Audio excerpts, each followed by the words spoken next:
Fala, meus amigos, tudo bem? Estamos aqui em mais um Mind Labcast. Estou aqui ao lado do meu parceiraço Rafa Andrade. Bom dia, boa tarde, boa noite, né? Para quem está nos ouvindo de manhã, de tarde, de noite. É isso aí. Sejam bem-vindos a mais um episódio. Hoje, novamente, aqui na feira. Estamos aqui na Constru Expo Offsite, que vai até o dia 13 agora de junho, com esse stand imóvel aqui, que foi feito pela RF Buildings, parceira no evento aqui. E hoje um convidado mais que especial, né, Rafa? Hoje eu peguei até uma colinha para ler tudo aqui, como porque é que o currículo é grande, né? O currículo vem. Presidente pelo 8º mandato seguido do Conselho Regional de Corretores de Imóveis do Estado de São Paulo, o CRECISP. Vice-presidente do Conselho Federal de Corretores de Imóveis, o COFES. Presidente da Câmara dos Profissionais Registrados em Conselho e Ordem do Estado de São Paulo. Foi coordenador do Fórum dos Conselhos Federais de Profissão e Regulamentadas por 10 mandatos consecutivos. Representa junto ao COAF pelo COFES. Diretor do Departamento da Indústria da Construção na Fiesp. Estamos aqui com José Augusto Viana Neto, muito conhecidos por Viana, pelos familiares por Zé. Zé, seja bem-vindo. Muito obrigado, prazer, satisfação grande estar aqui com vocês. Obrigado, o prazer é todo nosso, Zé. Zé, a gente queria começar esse bate-papo aqui descontraído, falar um pouquinho sobre você, como é que você chegou nesses anos todos, quais foram as mudanças que nós passamos, como é que você evoluiu para estar aqui até hoje fazendo a revolução que foi feita no mercado imobiliário. Bem, veja, quando eu fui eleito presidente do CRECISP, jamais imaginei em ficar mais que um mandato lá, né? Eu não imaginava até de cumprir um mandato inteiro, tais as dificuldades que tínhamos no momento. Mas não sei por que cargas d'água, um bocado de amigo do lado, ajudando, colaborando, o pessoal com muita paciência, e fomos desenvolvendo um trabalho. De repente chega no fim do mandato, olha, vai ter eleição, vai fazer uma chapa? Vamos montar uma chapa, né? Com quem? É o mesmo pessoal que está aí. E aí montamos a chapa e tivemos sucesso.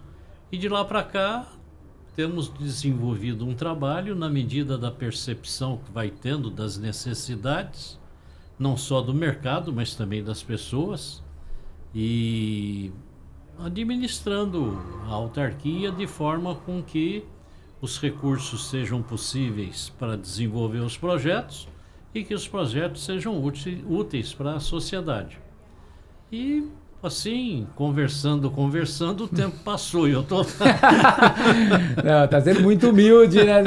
Porque o trabalho foi feito, nós fizemos nossa lição de casa aqui, muitas mudanças foram feitas, o mercado, como é hoje, grande parte tem sobre a sua responsabilidade, a sua tutela, o seu comando ali, algumas alterações super importantes.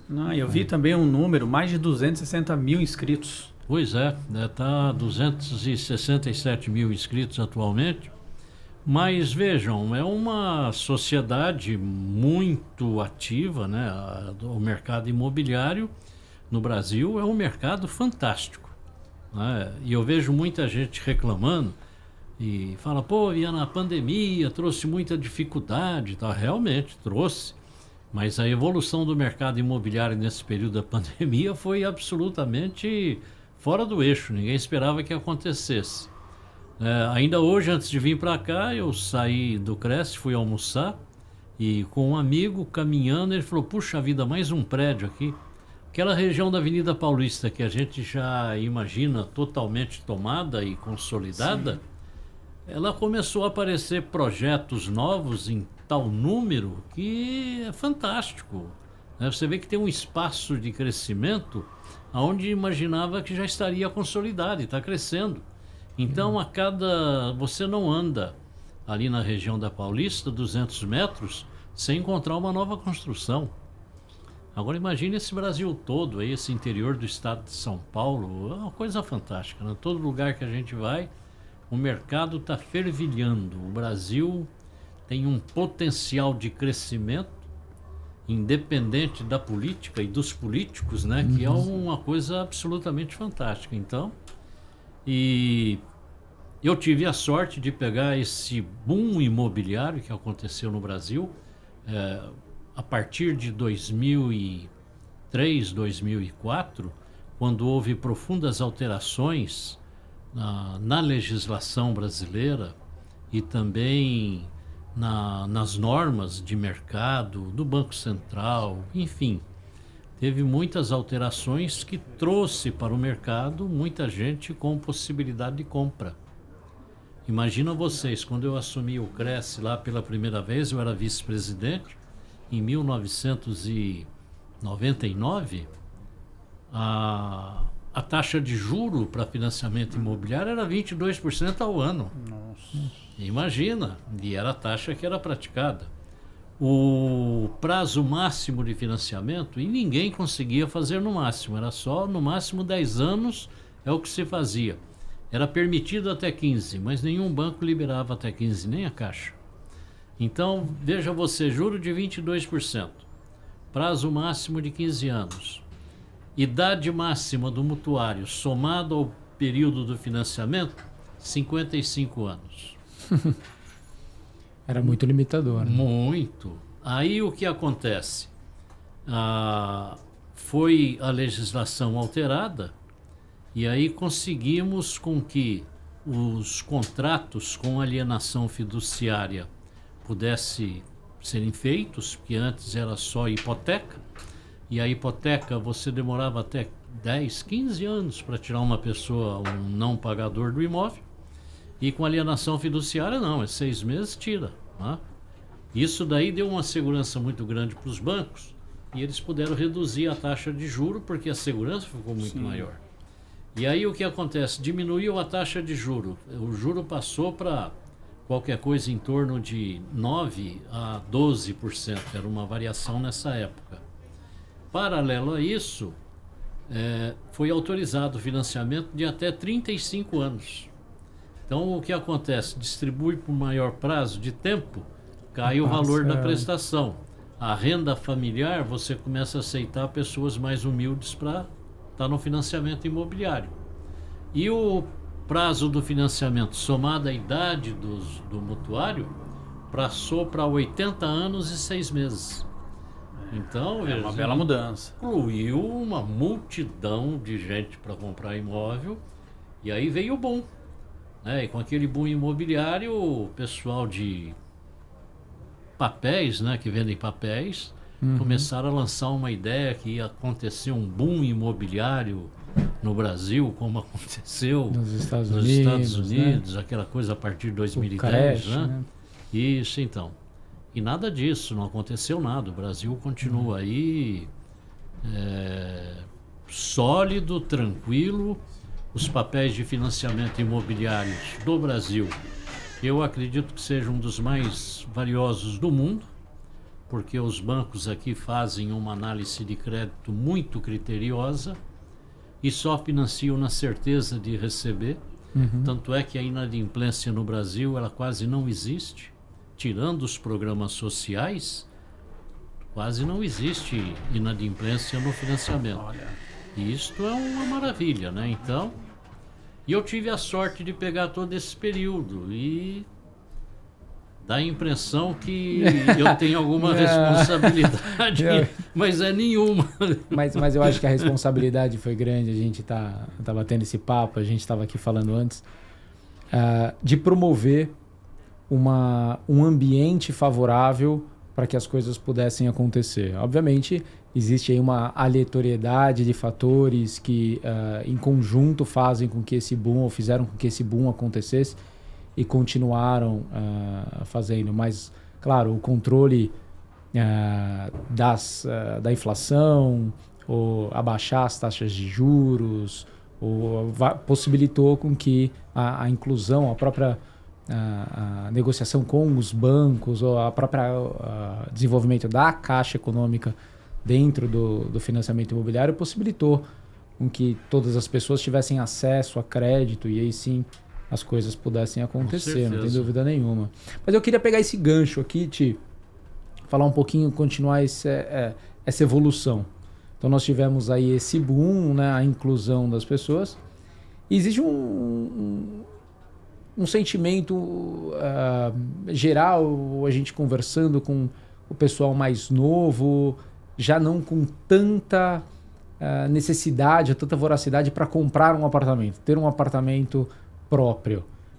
Eles pensam muito no aluguel ou na mobilidade? Ou não? Como é que você vê essa mudança agora dessa evolução de comportamento? Rafa, eu fui testemunha dessa transformação no fim dos anos 80. As pesquisas demonstravam que o imóvel não era mais a primeira preocupação do brasileiro. Lembro que lá no Cresce foi um agito, né? Você imagina você falar para o corretor que ninguém está querendo imóvel. Né? Complicou, deu ruim para mim. Que o automóvel estava mais importante do que a casa própria. E realmente aquilo era resultado de um comportamento da sociedade naquele momento. Depois, com o passar do tempo, isso se alterou novamente e o imóvel continuou sendo a primeira pretensão do indivíduo no caso de uma estabilização em sua vida. De uns 4 a 5 anos para cá, começou novamente esta tendência. Com a evolução da comunicação digital, da interação digital e a possibilidade do trabalho à distância, né? Porque antes da pandemia, ele já existia, já era praticado. Aí, pessoas morando no exterior, trabalhando no Brasil, morando no Brasil, trabalhando no exterior. Conheci até uma empresa de monitoramento de idosos no Japão e que tem funcionários aqui no Brasil. Eles têm funcionário de turno de 8 horas, no momento do dia em que a mão de obra é mais barata. Então, com as obrigações sociais menos exigentes, 8 horas durante o dia, e eles têm turnos espalhados pelo mundo de monitoramento de idosos que estão em leitos. E é um negócio que é interessante, né? Isso daí já vem lá desde o início dos anos 2000 que vinha. E essa possibilidade de trabalhar onde puder trouxe essa versatilidade. E muitos jovens começaram com aquela ideia: por que eu vou morar numa casa, comprar uma casa e ficar preso nela? Aí é comum hoje você ver o jovem trabalhando por meios digitais e nômade, viajando por aí. Então isso tem até programa na televisão mostrando as pessoas trabalhando dessa forma, né? Entregando um resultado extremamente bom e sem necessidade da presença física, como também no automóvel. Hoje já alguns jovens e muito bem sucedidos em suas carreiras, jovens empresários que não querem ter automóvel. Não querem saber de carro, nem aluga carro, ele só anda com Uber, usa o automóvel no momento da necessidade. Se quer fazer um passeio, aluga um carro e vai passear com o carro que foi alugado. E não quer ter a preocupação de um automóvel com a conservação, problema de acidente, enfim, uma série de questões. Agora, eu acredito que no mercado imobiliário, com essa tendência principalmente do espaço mais reduzido que vem se manifestando no mundo todo, né? Uma tendência no mundo apartamentos todo. de 18, 20 metros. 18, 20 metros, né? Eu vi algumas reportagens em Tóquio, são 9 metros quadrados, né? É um beliche lá com um banheiro e que teve um sucesso tremendo, né? Estava sendo comercializado no centro de Tóquio e com muito sucesso.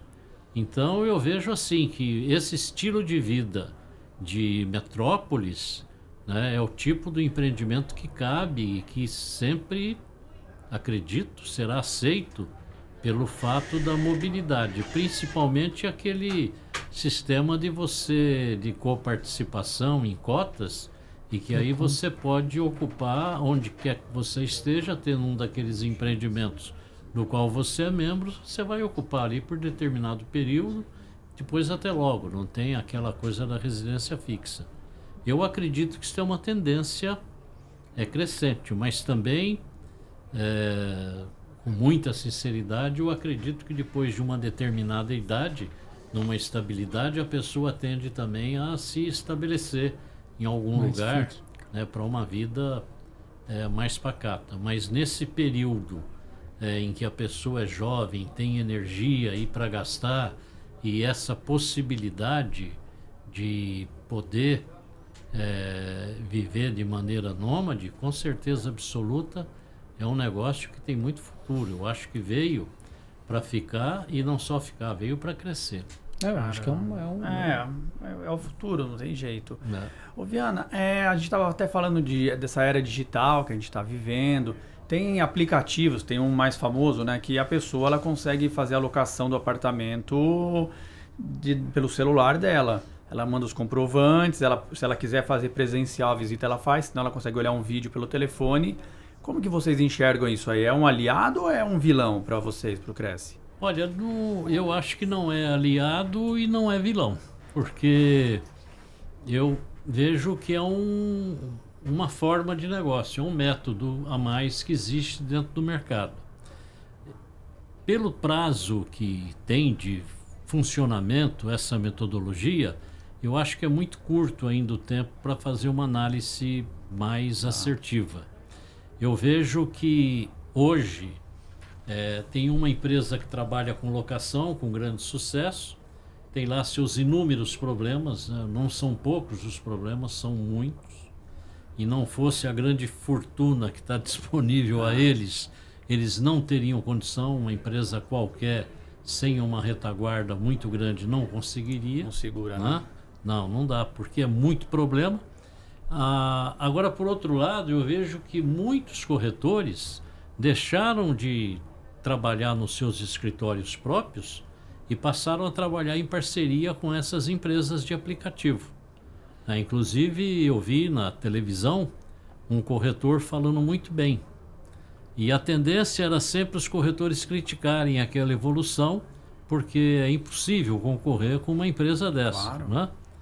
Mas quando eu vi alguém elogiar, eu identifiquei o corretor e o convidei para vir no Cresce tomar um café e me dizer, olha, que história é essa? Como é que você está achando tão bom assim se eu escutei tantas críticas? Ele falou, olha, Viana, eu tinha meu escritório, pagava aluguel, tinha que ter funcionário, e o escritório meu e da minha mulher, que ela também é corretora.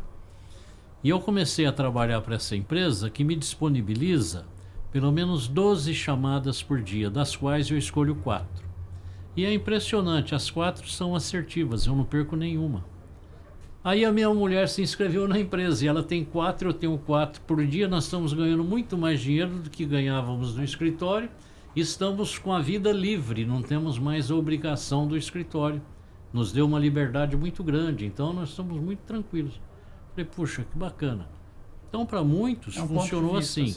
Como uma outra empresa também de aplicativo muito grande, trabalha na área de compra e venda de imóveis, ela se ligou às imobiliárias, não à pessoa física, mas se ligou a imobiliárias. E tem inúmeras imobiliárias que fizeram essa parceria com esta grande empresa e estão muito satisfeitos com os resultados. Por outro lado, nós temos visto também escritórios pequenos e médios que estão indo muito bem, que não querem outra vida, estão satisfeitos com o negócio.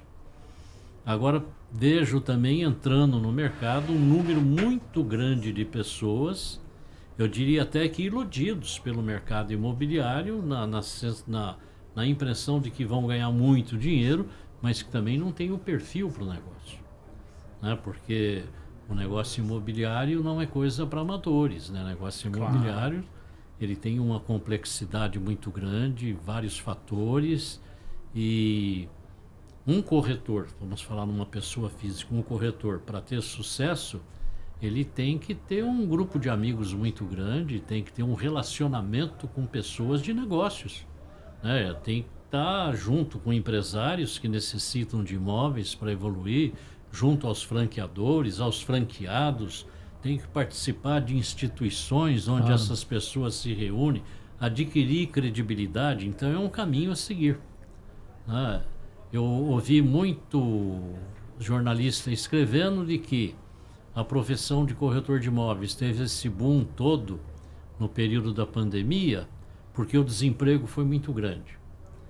E, bom, eu sou presidente do Cresce e é evidente que conheço o cadastro de todos que entram no Cresce. E lá não entra desempregado, porque você imagina um desempregado, ele perdeu o emprego, eu quero ser corretor. Olha, ele vai fazer um curso, ele vai demorar 6 meses. Depois, entre ele decidir ser corretor e estar num plantão de venda como corretor, ele vai demorar de 10 a 12 meses. O cara 1 ano não consegue chegar no... E dependendo do perfil dele, ele vai demorar de 1 ano e meio a 2 para fazer o primeiro negócio dele. Complicou. Então, o cara tá desempregado, complicou. Aí não tem... Não é brincadeira, né? Isso é uma coisa muito séria. Mas as pessoas que têm o perfil, puxa vida, tem pessoas que entram no mercado e têm um bom relacionamento. Você pega um ex-gerente de banco que tem um relacionamento com investidores de médio e grande porte.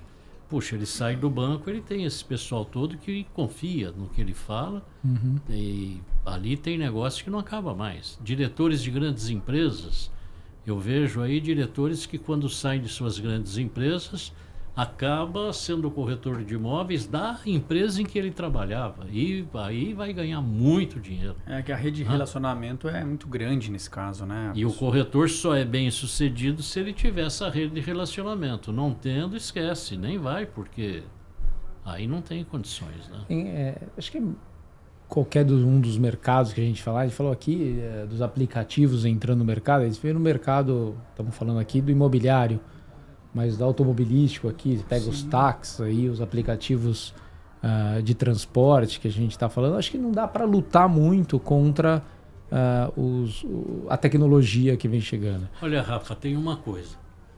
Você falou um negócio aí muito bem lembrado, né? O aplicativo de transporte, o táxi levou prejuízo. A culpa desse aplicativo foi do mau serviço que os taxistas estavam proporcionando. Pois é, esse era o meu ponto. Exatamente esse é o meu ponto. O Netflix, né, ele veio porque a Blockbuster exagerou, foi arrogante demais dentro do mercado. E aí você vai vendo com os erros dos tradicionais, os novos chegam com uma força tremenda. Eu digo para os colegas corretores de imóveis, né, vejam como estão atendendo seus clientes, porque ele trocar você hoje por um aplicativo é muito fácil, né? Então você tem que ter qualidade. E no mercado imobiliário tem uma coisa que é diferente, né? Você vai tomar uma decisão, normalmente é a decisão da tua vida.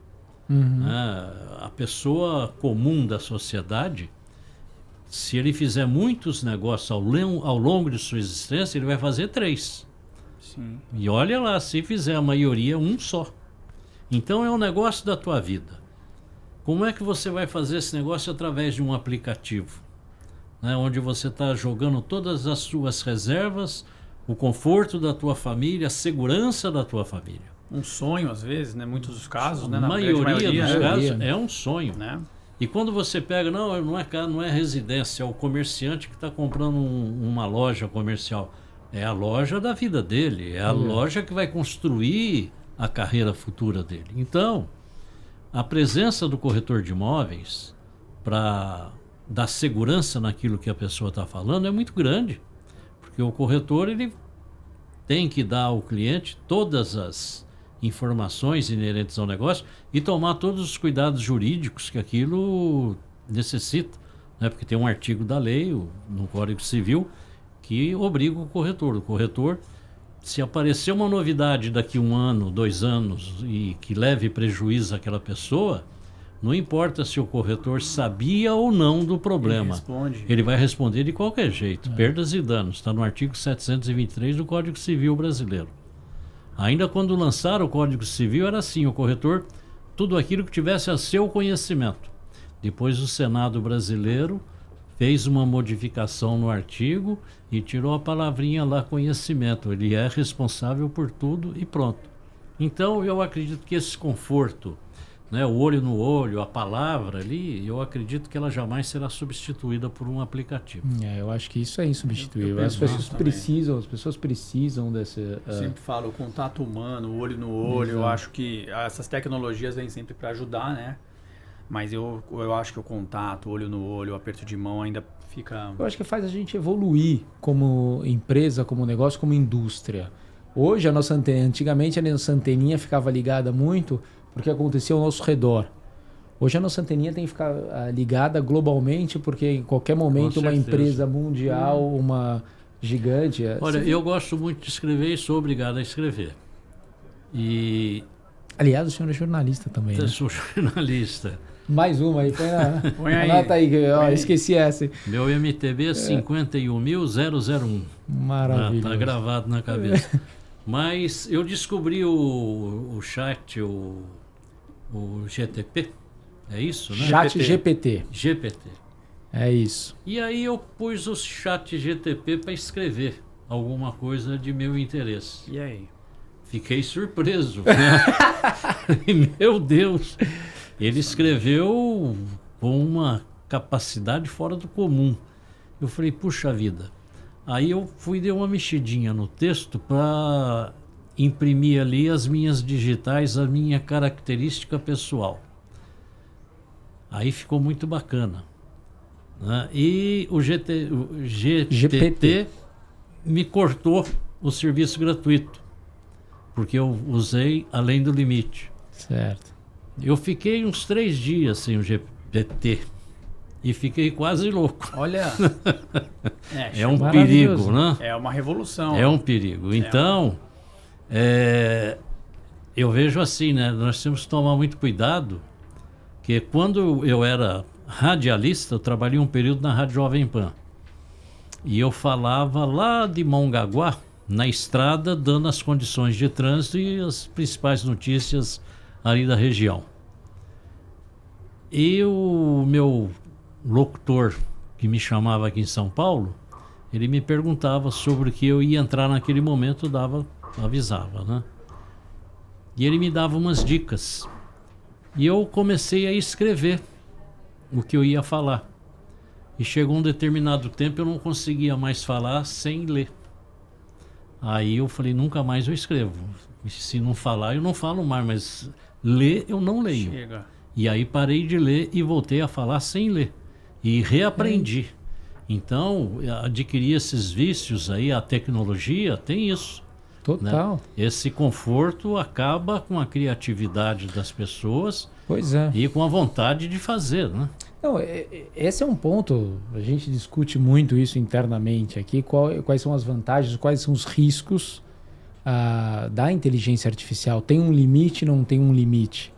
É o fim da humanidade, porque em um certo momento o chat GPT vai substituir as pessoas a partir daquele momento que a inteligência artificial, aquilo começar a pensar por você, ele começa a evoluir, não tenho mais como utilizar aquela pessoa.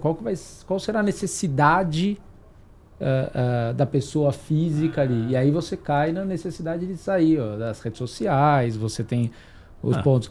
Eu Enfim, acho que a gente vai ter muito mais conforto, viu? Não precisa pensar, não precisa se apertar. Certeza. Né? Mas o desconforto, eu vou cutucar aqui.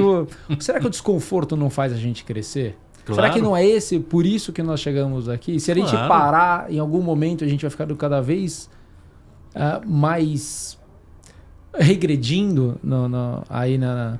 Total razão, Rafa, com certeza. Eu acredito nisso.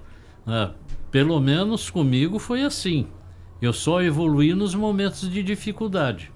Nos momentos de tranquilidade não aconteceu nada. É sempre assim. E somente a crise faz com que a gente cresça, tenha criatividade e possa evoluir.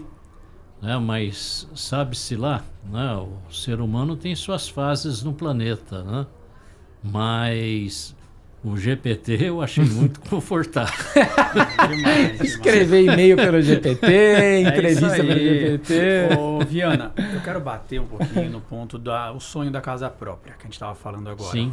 Você pode dar as principais dicas aí para o carro, a pessoa normal mesmo. Eu estou indo comprar minha primeira casa, tal. As principais dicas aí para tentar minimizar erro, né? Um dos fatores que eu considero mais importante é a localização do imóvel, né, que tem que estar aliado a outros, é claro.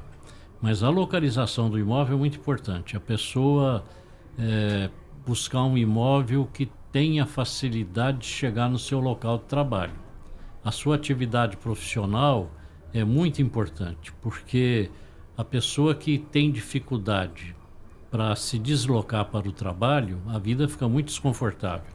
Eu moro na Praia Grande e trabalho diariamente, eu venho ao Cresce, em São Paulo, né? Então eu demorava, era de 40 a 50 minutos esse trajeto. Com a evolução no período do tempo, hoje eu demoro de 1 hora a 1h20. E às vezes pega trânsito, congestionamento em determinados momentos que pode demorar até 2, 3 horas.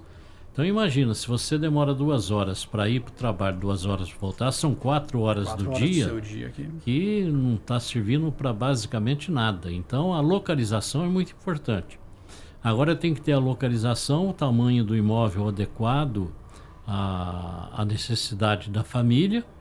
O preço tem que caber no bolso, né? E eu vejo pessoas, às vezes, tentando enfeitar uma ficha cadastral para poder conseguir um limite maior. E eu acho isso uma tremenda irresponsabilidade, porque a partir do momento que a pessoa se aperta, o banco permite até 30% de comprometimento da renda familiar na prestação. E tem pessoas que gostam de chegar um pouco além disso, 35%, 40%. E aí é um risco grande, porque você vai resolver, vai sair do aluguel, mas vai encontrar uma dificuldade financeira, começa a ter problema e é certeza, numa família onde o dinheiro faltar, a encrenca vai estar presente sem dúvida nenhuma. Se já existe essa regra, tudo isso aí já foi estudado, já foi pensado, né? Não é um número que foi jogado aí. Já foi pensado no limite, né? No limite, porque o ideal é não comprometer mais do que 20% da renda para ter uma vida tranquila, né? Então, nunca comprometer acima de 30%, absolutamente, é daí para baixo. E a questão da localização. Um fato também que é muito importante, verificar condições de iluminação natural dentro do imóvel. Tem imóveis que são escuros, fechados, muito próximos um do outro, sem um recuo lateral adequado, aí você não tem ventilação. No calor, há necessidade de ar-condicionado o tempo todo. Isso gera um consumo de energia elétrica muito grande, pesa no orçamento da família. Outra coisa importantíssima também, relativa às taxas condominiais, muita gente vê o imóvel e esquece lá da taxa condominial. E a taxa condominial pesa, né? Tanto é que tem hoje imóveis que têm dificuldade de encontrar locatários pelo valor do condomínio.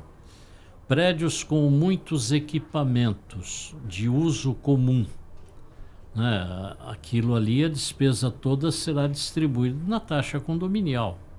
Agora, prédios que têm serviços e que as pessoas tomam ou não o serviço, é diferente. Mas quando é no rateio, no uso comum, tem que ter cuidado. Às vezes a pessoa vê um imóvel mais barato, um imóvel usado, antigo, mais barato, mas vai ver a taxa condominial é alta, porque os equipamentos daquele prédio já estão necessitando de uma manutenção mais intensa, e aí o consumo de dinheiro é muito maior, né? Condomínios com muitos funcionários, por exemplo, condomínios, eu vejo hoje alguns condomínios com segurança armada. Então você imagina a fortuna que custa a segurança armada 24 horas num condomínio.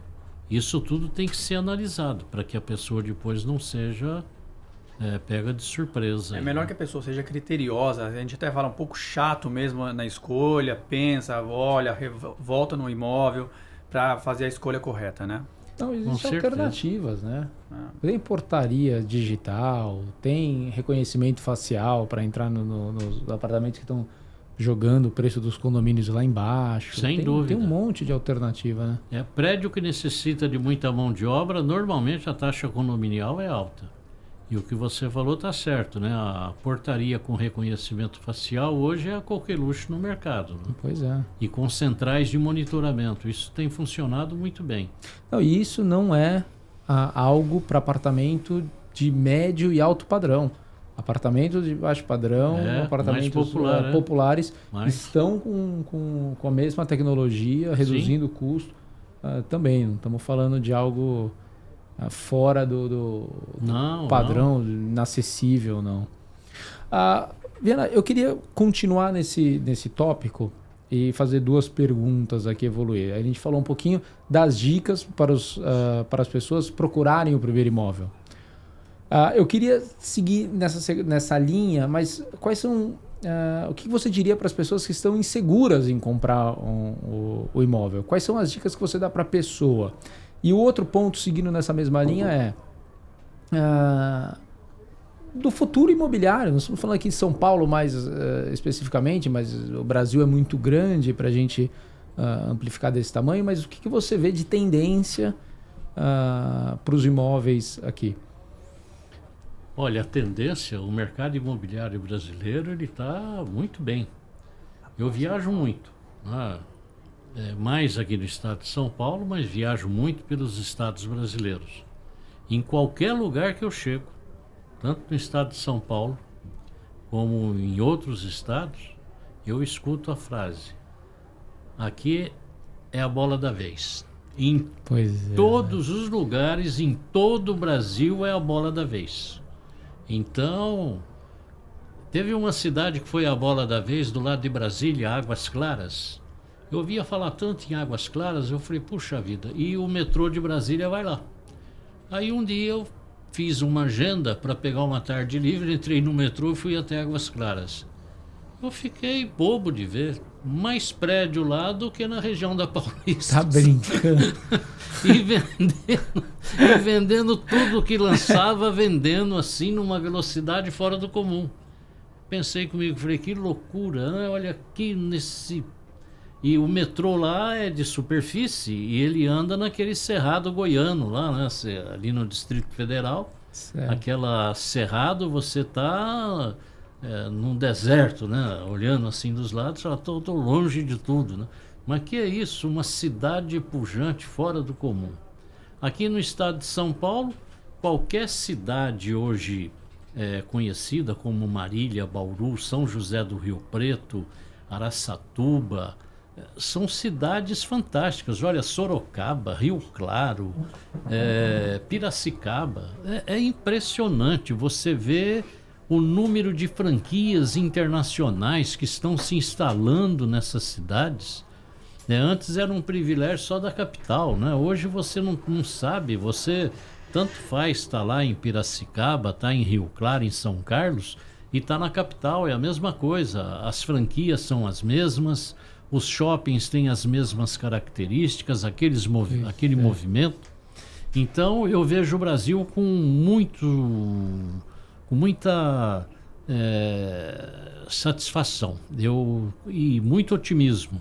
Eu vejo que o Brasil é um país que, a partir do momento que nós adquirirmos uma credibilidade internacional no que diz respeito à circulação de ativos, porque o Brasil ainda não é considerado um país seguro no sentido do investimento de recursos. Tanto é que todo mundo fala nos investimentos estrangeiros no Brasil e dificilmente eles acontecem. Mas por quê? Existe uma restrição internacional com relação à circulação, à transparência na circulação de ativos no Brasil. Nós tivemos agora, o ano passado, não, foi esse ano, uma comitiva internacional fazendo um levantamento acerca dos negócios no Brasil, da transparência. No mercado imobiliário, o pessoal ligado ao COAF, que faz a gestão internacional da circulação de ativos.